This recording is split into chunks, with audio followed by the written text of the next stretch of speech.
Hey everyone, this is Roxy with a bit of adventure. This was my first time attending a professional soccer game. It was actually my first time ever sitting through a soccer game in person.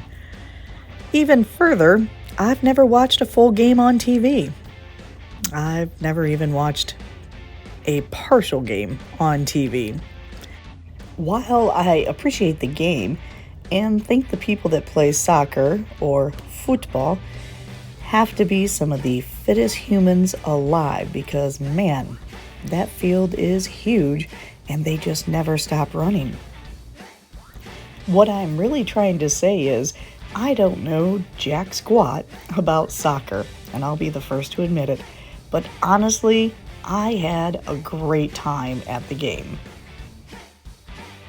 First, the Exploria Stadium is very new. It opened in March of 2017.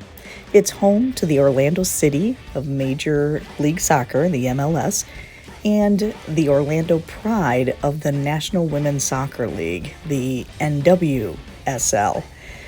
It's 25,500 seats, and it's a soccer-specific stadium. It's located in downtown Orlando, and it's the first MLS stadium to open with 5 consecutive victories.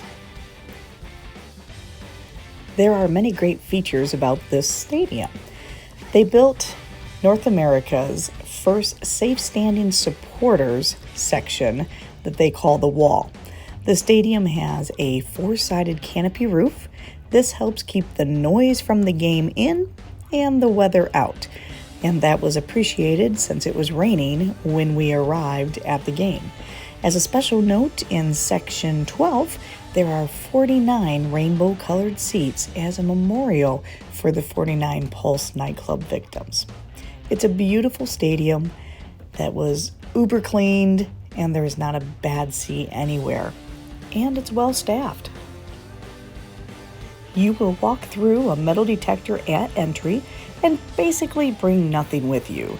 You can use a small clear bag, but all you really need is your ID and your phone. If it's going to rain, bring a poncho because umbrellas aren't allowed. Parking around the stadium ranges from $20 to $40 per vehicle. It's about $30 straight across from the stadium. Keep in mind this is downtown Orlando, and just a few blocks away from Camping World Stadium. As with most big cities, the fairgrounds and big stadiums are in the oldest section of the city, and that means they can be a bit more run down. We find it best to park closer to the stadium, even if it's a bit more expensive. We were running just a little late and had to park 2 blocks away. It's not a bad area. It was still on Church Street, and there was a lot of police presence all around the stadium, both before and after the game, and we felt totally fine walking to and from our vehicle. As for the game, overall, it was super exciting. We stood and cheered for the second goal and for the third goal, which unfortunately later was taken back. At that point, it was just the last minutes of the game, and the other team scored, Philadelphia. So that took them into a 7-minute of overtime, I assume they call it, and it ended up with a tie score. The collective groan from the crowd when Philadelphia scored goal number 2 was amazing because I believe we were down to under a minute left in the match. If you're interested in going to a city soccer game, it's super easy to get tickets. You can go right to the City Soccer website and purchase your tickets there. You can purchase them for as low as $14 a seat. And they can be purchased the day before, the day of, if there's availability. And you can see in the crowd there's still quite a few empty seats. They also have a flex plan where you get 4 or 6 games for as low as $85 for all of them. Just depends on where you're sitting and which games.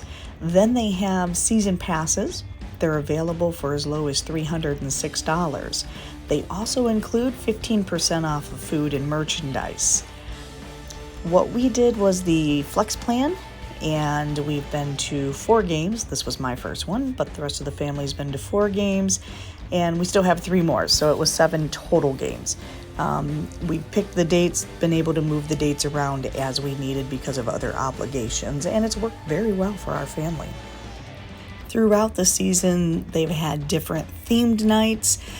April 1st, they did obviously a Fools, which is, Fool's Joke. They did Orlando City as the Sea Cows, and they had special merchandise claiming they were the Orlando City Sea Cows. They've got a Pride Night that's coming up, and they've got Americana Night. So they do different things throughout the entire season. Orlando City Soccer was a great night out. We highly recommend it.